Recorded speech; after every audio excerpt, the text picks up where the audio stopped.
Eu acho que se tivesse começado com Everton Ribeiro e Arrascaeta, pela maneira como o Palmeiras se comportou no primeiro tempo, não sei também se eles conseguiriam render o que renderam no segundo.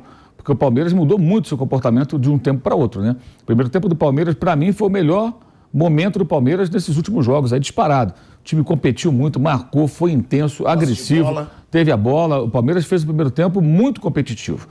E aí tem dois aspectos. O desgaste, né, que jogar daquela maneira é desgastante, que vem na segunda etapa, e também a questão da estratégia. O Palmeiras é um time que ele busca uma vantagem para condicionar o jogo e ele recua. Você quase sempre faz isso, e foi o que fez. E é justamente nesse momento que entra o Everton Ribeiro e depois entra o Arrascaeta com 13 minutos e é quando o Flamengo tem um controle maior da partida. Mas se o Cebolinha tivesse cumprido a missão dele sem bola, e o Luiz Araújo também, especialmente Cebolinha, o Flamengo não teria concedido tantas oportunidades ao Palmeiras. O Maicon, no lance do gol, cruza com toda a liberdade, e em outros momentos isso aconteceu, e talvez funcionasse. Claro que o São Paulo tentou uma coisa que deu errado. Ele falou no coletivo, inclusive, ele admitiu que não funcionou, mas corrigiu durante o jogo com as mudanças que ele fez num outro momento da partida, e acabou sendo um resultado, acho que até compatível com o que foi o jogo. Falar de justo ou injusto, aí depende. Se você colocar a arbitragem no meio, aí você pode discutir. Se tirar a arbitragem, pelo que os times fizeram, 1-1 foi o retrato do jogo. Só que o futebol, ele envolve também algumas situações, né, que podem mudar, independentemente de ser justo ou não. E ontem houve problemas sérios de arbitragem nesse jogo no Allianz Parque. E isso, evidentemente, teve uma interferência, provavelmente teve, né? A gente não sabe se marcasse o pênalti, seria gol e tudo mais, mas teve uma interferência direta no resultado final, pelo menos a possibilidade do resultado ser diferente seria muito grande se porventura a arbitragem não cometesse o erro que cometeu. Então, incluindo a arbitragem, você achou injusto?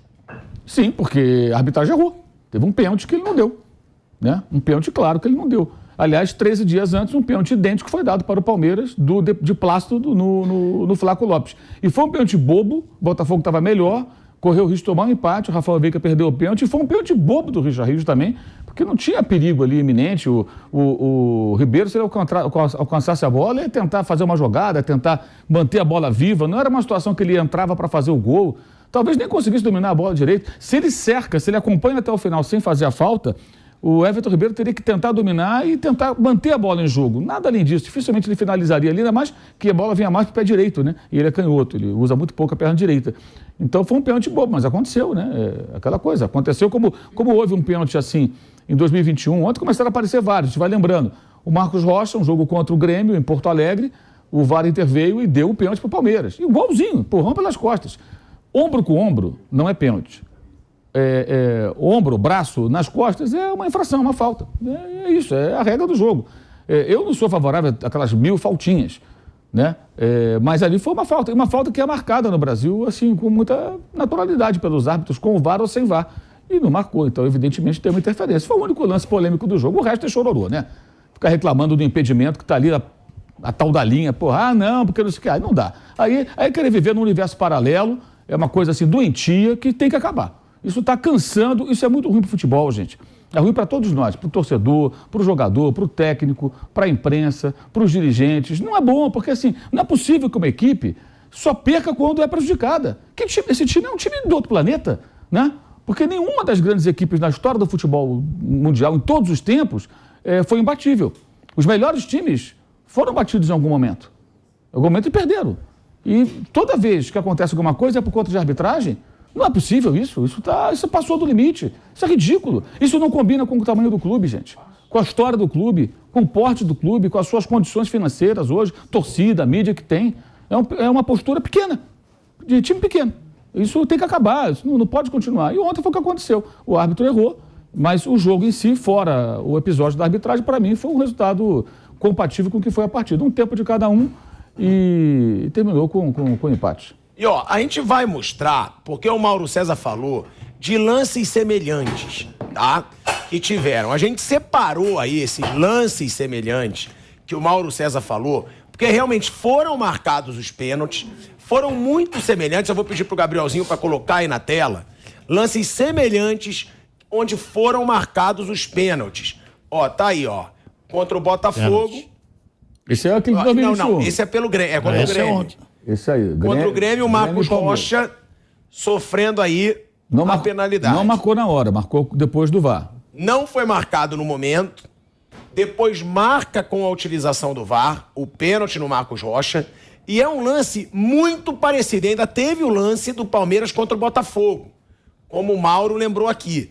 Não tem como, aí me desculpa, não tem como, eu vou até perguntar pro Nilson, que ele não estava no programa ontem, dizer que não foi pênalti. Eu acho que aí foi o Piperno, porque o Piperno tem o coração palmeirense, e aí eu acho que ele se recusa a ver o pênalti, porque não tem contato nenhum corpo a corpo, é pelas costas. Ele vai nas costas do Everton Ribeiro, olha aí, ó, o lance é bem claro. Vai nas costas do Everton Ribeiro, e aí, uma coisa que eu fiquei um pouco aqui indignado quando o Piperno falou, que eu falei, chama o VAR. Ele, não, mas é um lance interpretativo. Me desculpa, gente, não é interpretativo. É uma trombada com a utilização do braço nas costas do adversário. Olha como tá chegando aqui o Murilo, né? Que tá chegando ali na cobertura. Olha, o Everton Ribeiro não ia fazer nada, gente. Não ia dar em nada. Não ia dar em nada. No máximo, ele ia manter a bola viva para tentar dar sequência à jogada. Sair pela direita, recuar para lateral, tentar manter a bola no ataque, cavar o escanteio. Mais do que isso, dificilmente ia acontecer. É uma tolice do jogador apavorado, né? O seu Richard Rios também muito superestimado. Quando contratado, parece que tinham contratado, sei lá, o novo Busquets, né? Aliás, as observações do mercado do Palmeiras são sempre elogiadas, né? Atuesta, não que observação de mercado. O Flaco, que até hoje não deu certo, até era um jogador muito promissor na Argentina. Agora o Tabata foi embora. 5 milhões de euros. Custou, já foi emprestado. Sabe? Tem algumas contratações muito ruins. Não é só o Flamengo que faz bobagem do mercado, não. O Palmeiras também erra bastante. O Richard Rios, não que seja um mau jogador, mas houve uma supervalorização. Parece que tinham contratado o melhor volante do Brasil. E não é. E nesse lance ele foi extremamente juvenil, né? Fazer um pênalti desse. Sorte dele que não marcou. Mas foi uma tolice. Se marca o pênalti, o Flamengo vence o jogo, ele hoje estaria sendo xingado pelo torcedor do Palmeiras. Agora, Nilson, mais do que o árbitro, pra mim, esse é um erro absurdo do VAR. Porque o árbitro, ele estava até razoavelmente posicionado, ele está fora da área. Só que tem um jogador do Palmeiras, que é o Gabriel Menino, na frente do árbitro. O Gabriel Menino, a gente viu esse lance várias vezes ontem, ele está na frente do árbitro. E o árbitro, ele pode ter achado que foi pelo lado. Se foi de lado, realmente poderia não ser pênalti. Agora, o VAR, que não chama um pênalti numa situação como essa, ou ele não entende nada de futebol, ou ele é covarde. Porque teve toda aquela pressão do Palmeiras em cima da arbitragem durante toda a semana. Pênalti claríssimo, não tem o que discutir. Isso é bobagem, a gente tá vendo aqui, não dá para discutir essa questão aí. O pênalti foi, claro, uma imbecilidade do Richard Rios, porque foi apavorado, estava desesperado no lance. Pode ver, ele vai desesperado no lance e ele nem pensa na bola, ele vai no corpo, nas costas do Everton Ribeiro, que é o jogador do Flamengo. O que está acontecendo é o seguinte, clube grande como o Flamengo, como o Palmeiras, São Paulo, Corinthians, não tem direito de reclamar de nada, sabe? De ficar nessa constância de reclamação. Essa constância. Direito tem, deixa eu corrigir. Tem direito, mas não pode ficar nessa constância. Sabe o que acontece? Desvia o foco. O Palmeiras não tá jogando nada. Tá jogando nada. O Palmeiras tá jogando mal. Ontem no primeiro tempo jogou bem. Tá bom. Nos últimos 6 jogos ganhou um jogo. Não é isso? Não é isso? No Brasileiro, nos últimos 4, não ganhou nenhum. Entender. Não tá jogando mal, o Palmeiras. Não tá jogando o que precisa jogar. Ele está jogando bem, porque se tivesse o Sampaoli, na minha visão, respeito todas as opiniões, se entrasse com o Bruno Henrique, com o Everton Ribeiro e com a Arrascaeta, o Flamengo teria ganho o jogo. O Flamengo teria ganho o jogo. O time do Flamengo é melhor. O elenco do Flamengo é melhor que o elenco do Palmeiras. Isso é uma coisa, para mim, inquestionável. Mas é a opção do treinador. Não, eu tenho jogo contra o Atlético, vou poupar os caras do começo. Isso é opção. Eles estão lá, eles sabem o que está acontecendo. Mas eu entendo que se tivesse colocado os 3 para começar o jogo, o Flamengo teria vencido o Palmeiras ontem. Então, isso que vem acontecendo é muito chato mesmo, é uma malícia. Você tira totalmente o encanto de um espetáculo quando você fica só em cima de reclamação. Ontem o Palmeiras, antes do jogo, eu estava ouvindo o Pedro Marques, né? Estava lá comendo churrasquinho, de boa, e estava ouvindo o Pedro Marques, ele informou. Olha, não vai ter entrevista de jogador, não vai ter entrevista de novo. Quando começa assim, começa a cair de produção dentro de campo. E está acontecendo isso com o Palmeiras. Então o Palmeiras trate de rever isso. Falei muito ontem isso na rede social. Trate de rever essa situação para o Palmeiras voltar a brigar por o título. Que tem um único clube no Campeonato Brasileiro que é superior ao Palmeiras, é o Flamengo. É o único. Os outros não são. Nem Botafogo, que está na frente, nem o Grêmio. O Palmeiras tem mais time, tem mais elenco que o Botafogo, tem mais elenco que o Grêmio. Se focar de verdade e esquecer essa história de arbitragem, porque os grandes, 90% dos erros são favoráveis aos grandes, 10% contrário. Quem reclamar é o Bangu, o Olaria, o Goiás. É hoje, né? Hoje, que um pênalti ridículo. Esses têm direito de reclamar. Os grandões têm 90% de lances favoráveis no erro. 10% é contrário. Isso é histórico no futebol. Sabe, isso é coisa de juvenil. Ou então é coisa de gente que está querendo aparecer, sabe? Não tem isso, não. Palmeiras voltar a focar, o Palmeiras tem tudo para fazer um grande campeonato ainda, porque nós não chegamos nem na metade do campeonato. Se continuar com esse mimimi, que você é especialista também, né? História de mimimi. Se continuar com esse mimimi... Ele gosta. É verdade. Se continuar com esse mimimi, não adianta o torcedor do Palmeiras ficar bravinho. O time não vai render dentro de campo. Ah, não influencia jogador. Não influencia uma ova. Claro que influencia. Se o comandante técnico só reclama de arbitragem, vem o presidente da instituição só reclamar de arbitragem. Proibiu todo mundo de falar. É isso que eu falei. Ninguém mais fala. Ô, Vamp, tem uma reclamação também, tá? Do outro lado. Não com relação ao impedimento. Porque o impedimento não tem do que reclamar. Porque tá lá o VAR. Mostrou a tecnologia. Tá impedido, foi marcado. E eu vou perguntar isso pra vocês também. Se é válido mostrar o VAR no telão. Eu acho que é muita exposição da arbitragem. Eu sou o cara que mais ataca a arbitragem. Eu sou o cara que digo que a arbitragem no Brasil é horrorosa.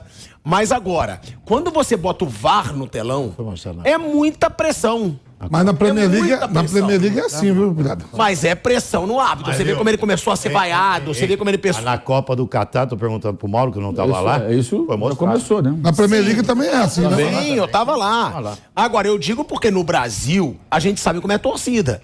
A pressão ontem mesmo. Quando começou a mostrar no telão, era xingar a CBF, começaram a xingar a CBF. Isso gera uma pressão no árbitro que, às vezes, pode transformar em erro, na minha opinião. Tô perguntando pra vocês, se vocês acham válido... Eu acho que o árbitro tem que ser capaz de lidar com isso. Deixa mais explícito. É porque eu acho que você aumenta o jogador no ouvido dele. Porque a gente fala, deixa o cara, ele tá escutando, só que aí o jogador vai falar, olha lá, você tá louco. O árbitro falou, olha lá. Deixa mais explícito o erro. Eu acho que não aumenta coisa nenhuma, fica explícito o erro. Então fui vencido, mas eu acho que pode aumentar uma pressão no árbitro. Ontem não tem que discutir, a linha em lances em que ele tomaria outra decisão. Eu acho que ele pode mudar de decisão pela pressão ali do jogador e do público. Não acho. Não nesse lance, porque aí é tecnologia. Se tá no telão, fica mais explícito o lance. Quer dizer, ratifica. Impedimento não tem muito como discutir. Impedimento não tem. Mas um lance de falta, expulsão, ele pode... Pender um pouco por causa da pressão. Do impedimento. Porque o resto pode ser interpretativo. O impedimento, não. Não. A linha traça, no geral. A linha traça, mostra e fica mais explícito que estava impedido, como foi o caso do lance do Murilo. Era um pezinho, mas era um pezinho, estava impedido. Agora, teve o lance que a torcida do Palmeiras pede uma agressão do Fabrício Bruno ao Richard Rios. Foi esse lance aí, ó, tá a falta, o escanteio. Aí eles ficam disputando, a bola foi embora. Amarelo. Aí, ó, o Fabrício Bruno vem e dá uma ombrada no Richard Rios. Sem a bola em disputa, e a torcida do Palmeiras pede a expulsão nesse lance. Foi agressão, na opinião de vocês aqui da mesa, ó, a bola já não tá em disputa, ele dá essa trombada no Richard Rios. Cartão amarelo, ok. Normal, cartão amarelo. Cartão amarelo, ok. Fora isso, ele dá um empurrão. Aquela intimidação é uma coisa. Futebol, contato, no debate. É intimidação. Intimidação, sim. Ele quis intimidar, cartão amarelo, tá ok. Os dois vão estranhando já há um bom tempo. Aí não exagero, cartão. O amarelo, sim, a palavra agressão foi muito mal aplicada durante a transmissão do jogo na televisão. Eu achei isso. O Milton Leite, que é um excelente narrador, para mim um dos melhores da televisão, acho que ele não foi muito feliz quando ele falou a palavra agressão. Agressão é uma porrada, um soco. Esse tipo de safanão, empurrou o outro, tudo isso acontece o tempo todo, gente. Acontece o tempo inteiro no jogo de futebol. Aliás, a gente está começando a cair num outro perigo, que é começar a achar que o jogo de futebol é vôlei, né? Quer dizer, qualquer contato, sabe? Enfim, é difícil isso. Está bem difícil. Você acha que a própria narração pode ter estimulado essa reação? Ele usou a palavra agressão, que eu acho que não caberia ali. Eu acho que não foi muito feliz. Então, aí a pessoa que estava vindo, opa, agressão, pum, já separa a palavra. Sinceramente, gente, olha, vou te dizer, eu não sei como é que o pessoal do Palmeiras não fica constrangido de reclamar de arbitrar o jogo de ontem. O Palmeiras fez um ótimo primeiro tempo, melhor primeiro tempo do Palmeiras em vários jogos. Jogou melhor, poderia ter feito até mais gols. No segundo, cai de rendimento, por uma questão estratégica, que recua também o condicionamento físico, talvez, né, depois de tanta pressão no primeiro tempo. Mas não houve nada, gente. Não houve nada, pelo amor de Deus. Isso não é possível, sabe? Não, o que houve, né, Mauro? Mas amarelo, houve uma trombada ali. Não houve, assim, não é agressão. Eu vi na rede social o torcedor dizendo que o time foi roubado. Quer dizer, aí não dá, gente. Sabe, tá virando uma coisa doentia de parte da torcida. Do clube, sei lá. É uma loucura isso, gente. Pelo amor de Deus. É o que eu falei há pouco. Parece que os melhores times da história do futebol perdiam. Não existe time imbatível. Então não pode existir um time que quando ele não vence ou ele perde é porque houve uma interferência a outra. Mas, enfim. Vamp, você acha que merecia só amarelo ou nem amarelo? Isso aí aconteceu? Eu não daria nem amarelo. Nem amarelo? Não. Chamaria para conversar os dois e segue o jogo. Muito comum quando o zagueiro vai para a área, os dois zagueiros, se marca, é muito comum. Um empurra o outro. Vê. Agora, hoje eu vi no jogo do Santos e a arbitragem foi lá para ver. Aquilo é comum direto. Se marcar pênalti. Sim. Por exemplo, a gente está questionando aqui o lance do Palmeiras, né, e Flamengo. Foi muito mais pênalti pro Flamengo do que Santos e... Não, do Goiás e o cara ainda foi lá ver o VAR, cara. Santos e Goiás não foi pênalti. Hoje foi o contrário, né? Hoje quem se projeta contra o adversário é o jogador que está no ataque. Não, mas aqueles trancos assim... O jogador tá parado aqui, aí... Mas é normal aquilo ali, na bola parada. Claro. Você vê, os caras puxam a camisa. Não, e ali tá até no ombro com o ombro ali. Aí o Goiás faz um esforço danado para empatar o jogo. Tá tomando 3-1, faz um esforço. E aí vem, e o que eu achei um absurdo foi lá ver e falou, vou ficar com minha opinião. Ele falou depois dos jogadores, né? Dá pra escutar depois. Tem um vídeo que a gente consegue escutar a conversa dele com os jogadores do Goiás. É um negócio... Meteram a mão no Goiás. E o que ele prova que ele não conhece a regra mesmo, né? Ele viu e achou que aquilo foi pênalti. Ninguém conhece a regra. Ele olhou Cada árbitro marca uma coisa. Isso é a pior coisa que tem. É a pior coisa que tem. Não tem nenhum critério. Exatamente. Aí você, a sua condição de campeão, de fazer pontos ou não, depende do cara que caiu com você. Se ele é só de pegar um cara bom, outra hora ele pode te ferrar. E outra, como eles são incompetentes, eles não vão pra ninguém. Eles são, bumbum de nenê. Pode ser qualquer coisa, com qualquer um, a escala pode decidir um campeonato, que é o fim da picada. Não há um critério, não há uma norma, não há uma lógica. Como é que o cara olha no VAR e diz que isso foi pênalti, gente? Eu queria que ele explicasse. Esse era para dar uma entrevista. Por que você deu pênalti? Explica. Eu não consigo entender por que foi pênalti. Só isso. Só me explica por quê. Eu falo aqui, o Mauro até falou, eu acho que todo árbitro que errou, ele deveria se explicar depois do jogo. O que tem um lance polêmico. Deveria, que nem o VAR de ontem. Que ele vai colocar... Por que você não chamou o árbitro se o cara dá uma trombada nas costas do outro dentro da área? Entendeu? Quando você tem um erro, o cara tem que se explicar o que aconteceu, o que passou na sua cabeça que você não fez o que deveria. De repente a explicação dele até te convence. Sim. Pode até acontecer, mas você tem que explicar. Ou se ele chamou e o árbitro não quis ver. Pode, é isso. Ele fala, não, peraí. Até para esclarecer. No caso do Goiás... Pode acontecer. Hoje... Eu marquei aqui, não vi... Não, eu vi o lance. Hoje não tem como explicar. No caso do Goiás é mais simples. Os caras se sentem mais à vontade quando é um clube pequeno. Se sente muito mais à vontade para marcar. Se está jogando lá com o Flamengo, com o Palmeiras, com o Corinthians, pode ter certeza que não marcaria. Não teve nem pressão de torcida. Pode ter certeza que não marcaria. Quando é o pequeno, o cara se sente à vontade para marcar. Isso é fato.